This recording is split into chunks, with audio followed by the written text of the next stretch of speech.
Buenas tardes, Augusto, ¿cómo estás? Muy bien, buenas tardes Matías, ¿cómo va todo? Todo muy bien, todo muy bien. Muchas gracias. Bueno, en primer lugar, muchas gracias por dedicarnos este tiempo, este slot, para la entrevista que vamos a tener hoy sobre desafíos que enfrenta la demanda de talento en el mercado digital de España y Latinoamérica. Si te parece bien, antes de comenzar, me gustaría, para todas las personas que luego vean este video en diferido, si te podías presentar unos minutitos para que todas las personas te conozcan. Dale, cómo no. Primero agradecerles a ustedes por el espacio, por la invitación, por dejarme participar de este evento. Veo que está fresco España, te veo abrigado. Pero bueno, mi nombre es Augusto Fagosi, soy vicepresidente de ventas de aplicaciones para Latinoamérica. Estoy en Oracle hace 13 años, empecé como joven profesional y bueno, fui haciendo carrera comercial, tuve roles regionales también en el mundo de aplicaciones. Trabajé mucho también en el área comercial con tecnologías, además con base de datos y middleware dentro de Oracle. Pasé a un rol de gerente general de Argentina, luego a gerente general de Argentina y Perú, y desde junio de este año como vicepresidente de ventas de aplicaciones para Latinoamérica. Así que contento, feliz con el nuevo desafío y con los desafíos que me trajo ahora, que por lo menos en estos últimos 13 años. Qué buen Augusto, qué buen Augusto. Aparte, me contó un pajarito, ya que estamos hablando de España y Latinoamérica, que estuviste estudiando por aquí en España, ¿verdad? Estuve en un programa de educación ejecutiva ahí en IESE, en Barcelona, espectacular, una experiencia muy buena, la verdad que nada, un nivel educativo enorme, un nivel académico espectacular y sobre todo con viste, este tipo de educaciones a veces se vuelven un poco clásicas en la estructura y acá completamente desestructurado, mirando futuro, pensando, ¿no? Y eso, no sé, por lo menos a mí son las actividades y la educación que a mí más me motiva. Qué bueno, qué bueno. Bueno, Augusto, si te parece bien, vamos directamente a las preguntas. Tenemos cuatro Dale. preguntas que me parece interesante dado para acompañar para la que trabajas y también para el mercado argentino y el mercado latinoamericano en general. Entonces, si te parece bien, vamos con la primera pregunta. La primera pregunta es, ¿cómo se encuentra actualmente el mercado laboral en Argentina y concretamente la situación para los jóvenes menores de 25 años? Mira, el mercado laboral en Argentina, obviamente no voy a hablar de pandemia, de la situación actual de la pandemia, ¿no? Eso nos afectó en forma global y también mucho en Argentina. Desde el punto de vista de nuestra industria, que es una industria 100% tecnológica, eh, hay una demanda enorme de recursos técnicos, de alto conocimiento, de consultores, ¿no? Y nos lleva a nosotros a pelearnos por los recursos y empezar a sacar recursos. Y vos ves mucha rotación entre las empresas, lo cual, digo, de vuelta, depende con quién lo hables, con qué economista, puede ser bueno, puede ser malo, pero en un país con un grado de pobreza tan amplio como el que tenemos en Argentina, creo que es un espacio donde yo considero que es mucho mejor educar, y sobre todo en tecnología, donde no se necesita una educación, viste, 3, 4, 5 años, el mundo cambió muchísimo respecto a la educación en tecnología y podemos dar un espacio de trabajo enorme a una gran población. Mira, hace poco veía un informe, creo que era de la Organización Internacional del Trabajo, que hablaba de que en Latinoamérica, no era específico de Argentina, pero en Latinoamérica había unos 25 millones de demanda en jóvenes, ¿no? Para entrar al mercado laboral. Y de eso, y ni hablar cuando pensás en la brecha en las mujeres, creo que entre 15 y 20 y pico, 24, 25 años, había una brecha de 11% de jóvenes que quieren ingresar al mundo laboral.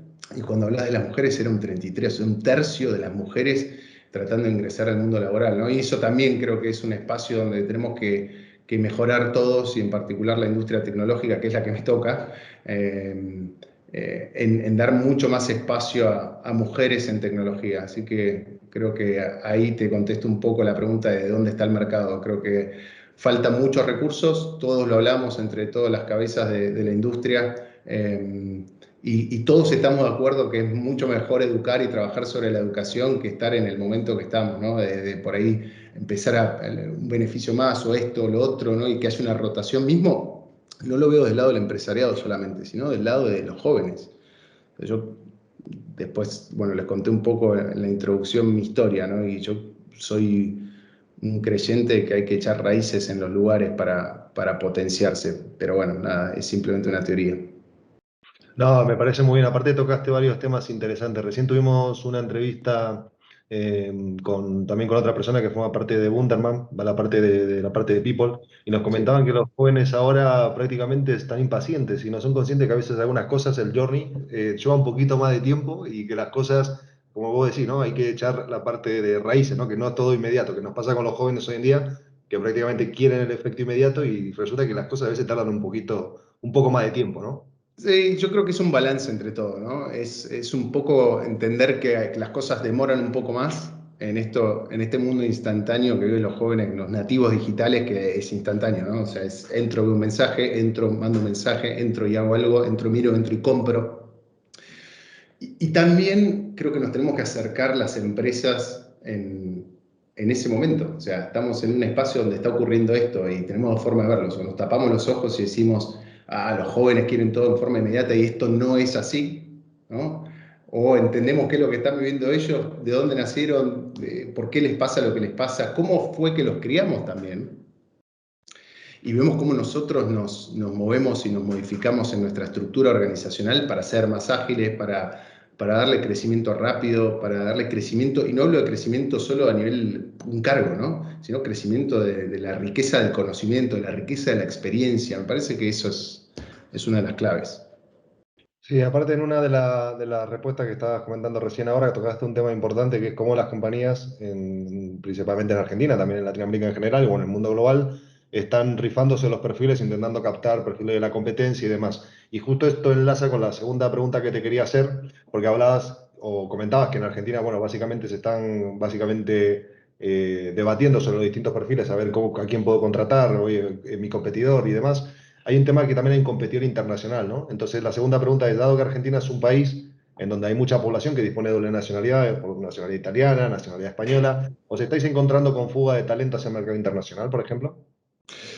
Interesante pregunta. Ya, obviamente tuvimos una fuga de talento internacional en la crisis del 2001. Ahí creo que fue una salida muy importante y creo que está ocurriendo algo distinto en lo que estamos viviendo hoy en contexto económico local, que lo trajo la pandemia, que es este tema de que podemos trabajar desde cualquier parte del mundo, no importa lo que hagamos, y sobre todo en el mundo tecnológico. Entonces, eh, hay muchos jóvenes y muchas jóvenes que en esa camada dicen, bueno, pero me tengo que ir a vivir a Madrid, por lo más bonito del mundo, que sea Madrid o España o Italia, lo que fuere, o puedo trabajar acá, hay mucho de las raíces en Latinoamérica, eso lo conoces muy bien, siendo argentino, hay mucho de las raíces que te atan a decir, bueno, y puedo vivir acá, puedo trabajar para una compañía de afuera, puedo percibir mi compensación en moneda extranjera, sea euro, sea dólar, sea lo que fuere, criptos en muchos casos también,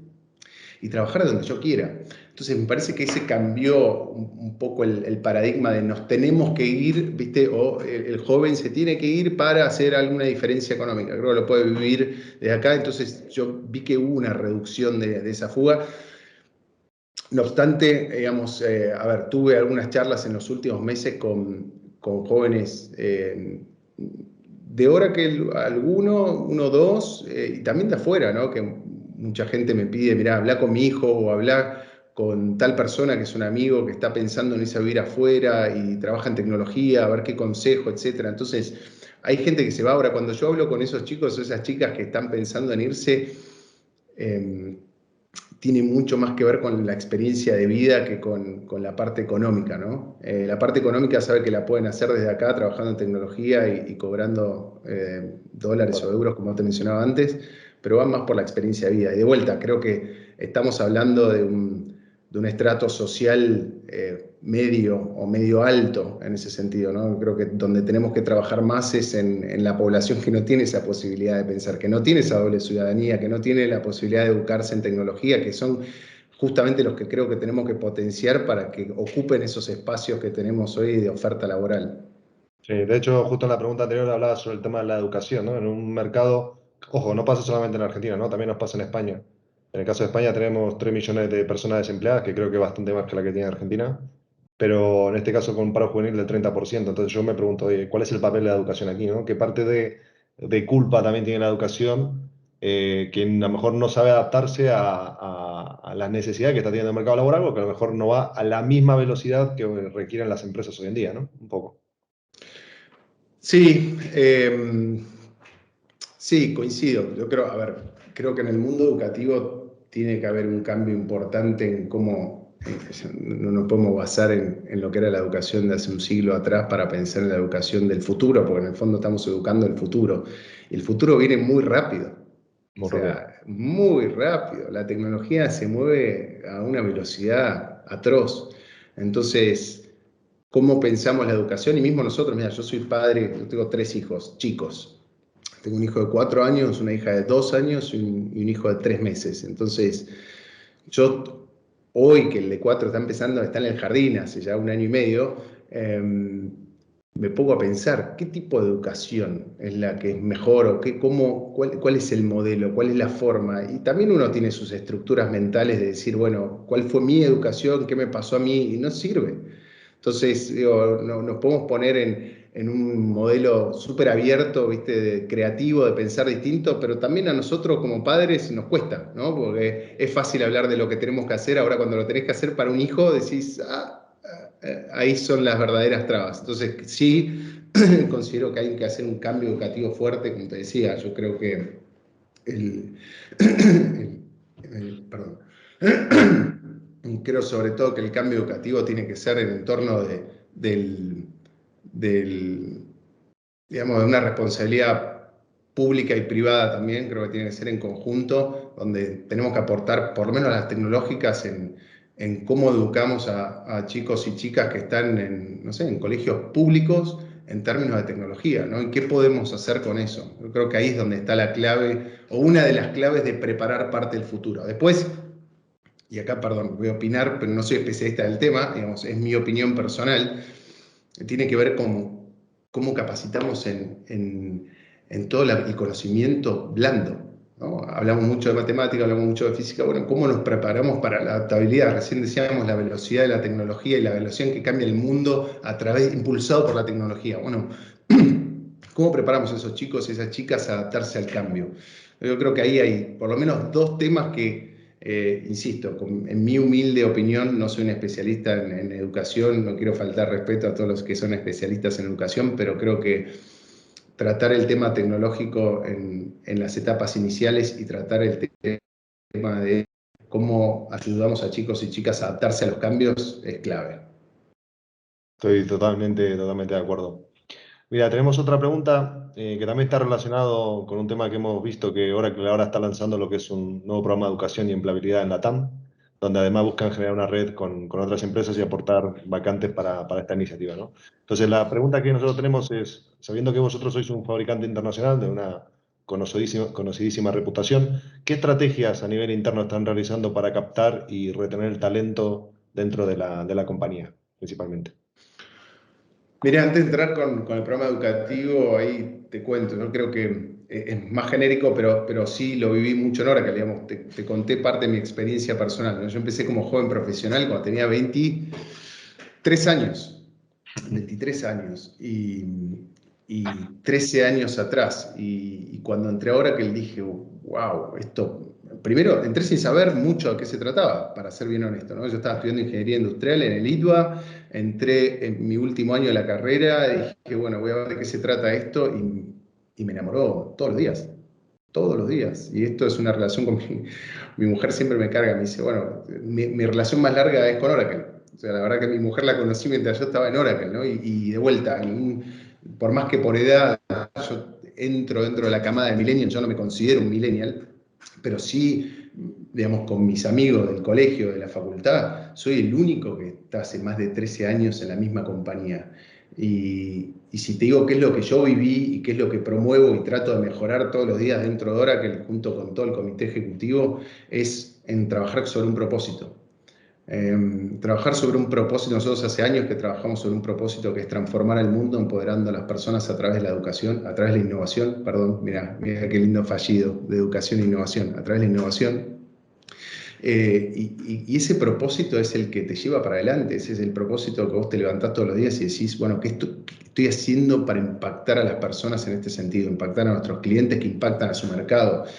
impactar en temas de educación también, que impacta a la sociedad. Y creo que ese propósito, cómo lo toma uno y cómo nosotros lo generamos a través de las nuevas camadas, es la que nosotros nos hace, pues uno no retiene a los talentos y a la gente, ¿no? Uno hace que la gente y los talentos te elijan.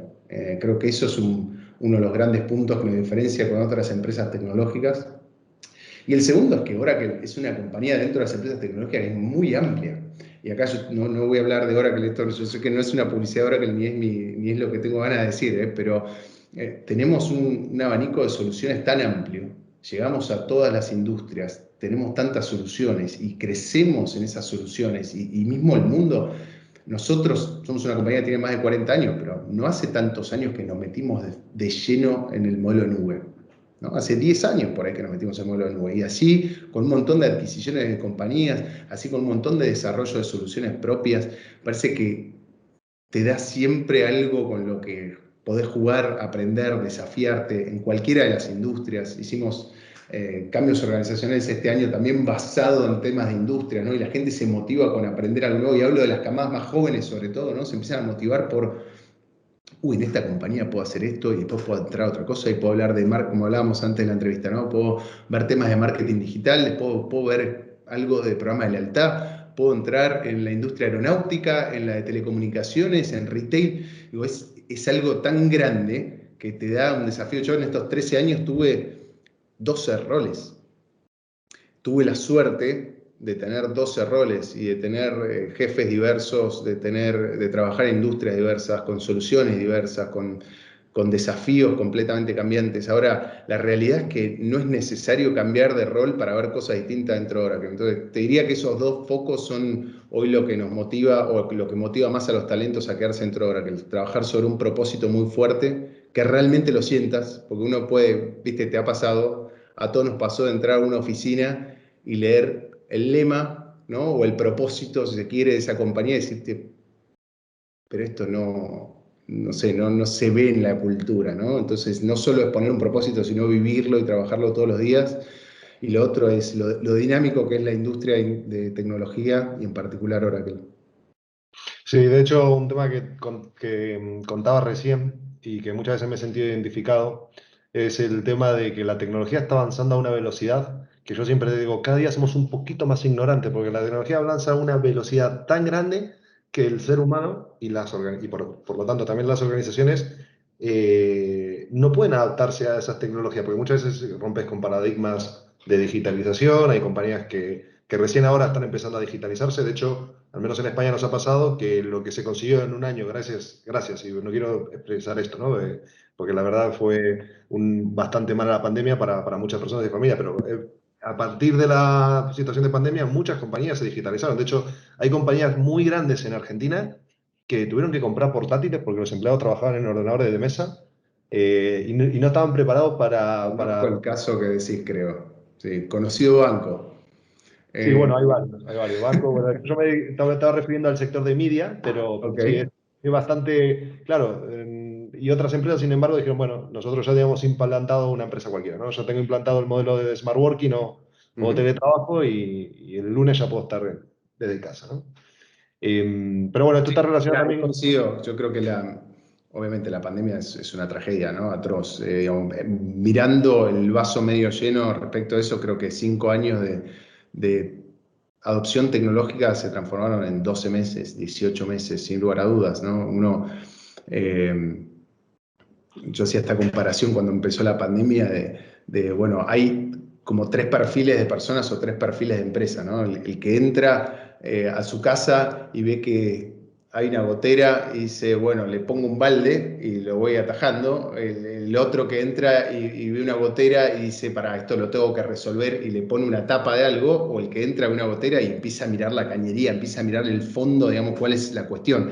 Y esos tres perfiles se vieron claramente en la pandemia, pero en general los tres tenían que resolver. O sea, no hubo alguien que, digo, bueno, está la gotera ahí, bueno, se moja un poco el piso. No, o sea, está. No puedes operar. Entonces tenés que pensar distinto. Después los tres perfiles se veían igual, ¿no? En cómo atacaban el tema. Si era un parche o era pensémoslo de fondo.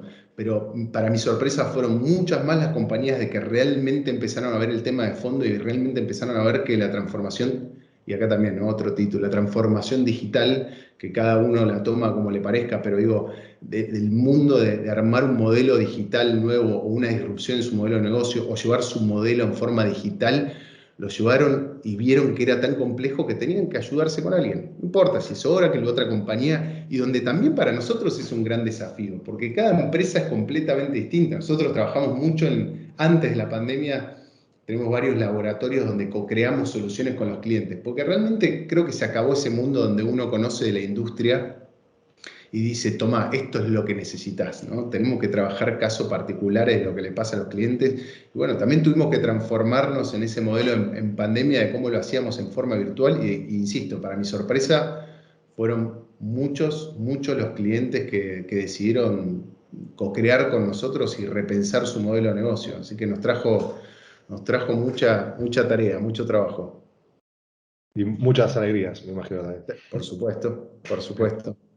Bueno, en relación justo a estos temas que estamos hablando, son muy interesantes. Quería hacerte la última pregunta.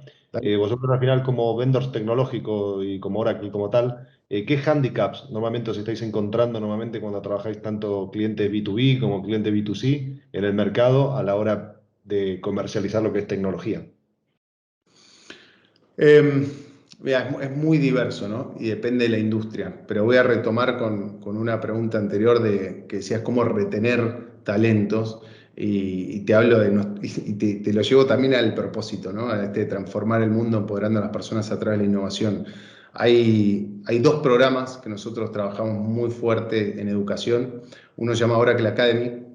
Es un Ujú. programa 100% filantrópico, es global, pero para darte digamos, una idea de números, en Latinoamérica ya impactamos a más de 4 millones de alumnos, a más de 5.000 instituciones y a más de 10.000 docentes. O sea, lo que hace Oracle Academy es hacer un acuerdo con cualquier tipo de institución o con cualquier gobierno, municipio, donde capacitamos a los docentes. O sea, nosotros creemos con este programa que podemos crecer exponencialmente si nosotros capacitamos a los docentes que capaciten, ¿no? a los alumnos, y ahí llevamos, la verdad, números impresionantes, y ahí capacitamos en términos de Java, base de datos, pero también tecnologías emergentes como IoT, como inteligencia artificial, como machine learning. Entonces llevamos como un programa bastante completo. Y digo, te cuento esto porque creo que ahí es donde está la clave. ¿En qué capacitamos? En Java, en desarrollo de nube. Yo creo que la nube es un